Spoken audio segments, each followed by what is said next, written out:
Industry के एक नामी और बड़े फिल्म मेकर का आलीशान बंगलो बिका। इस बंगलो की कीमत 183 करोड़ रुपीस है और आज की डेट में इतने करोड़ रुपए में ये बंगलो बिका है। जुहू में स्थित बी.आर. चोपड़ा साहब के बंगलो की मैं बात कर रही हूँ।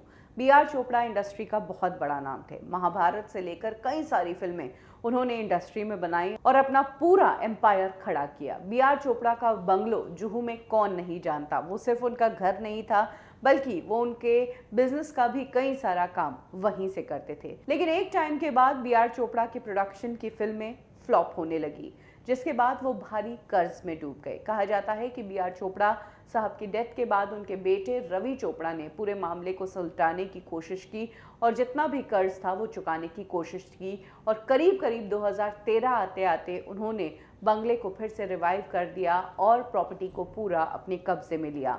अब फाइनली इस बंगले को बेचा गया है, किसी इंडिविजुअल को नहीं, क्योंकि इतना बड़ा बंगलो कोई इंडिविजुअल खरीदने की ताकत नहीं रखता है।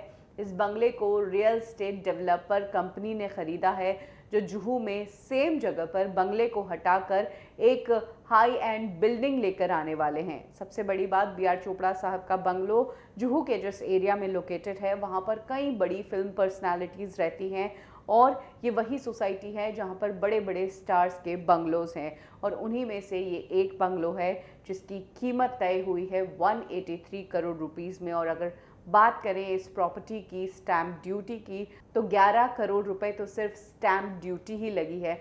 समझ सकते हैं कि 11 करोड़ रुपए में अपने आप एक प्रॉपर्टी खरीदी जा सकती है। 25,000 स्क्वायर फीट में फैला है ये बंगलो और इसके ऊपर ही प्रॉपर्टी बनी हुई है। अब इसे हटाकर इसमें बिल्डिंग बनाई जाएगी। बात करें आज की डेट में इस प्रॉपर्टी की कीमत की, पर स्क्वायर फीट इस प्रॉपर्टी के लिए 60 से 65,000 रुपए कोई भी हंसते हंसते दे देगा।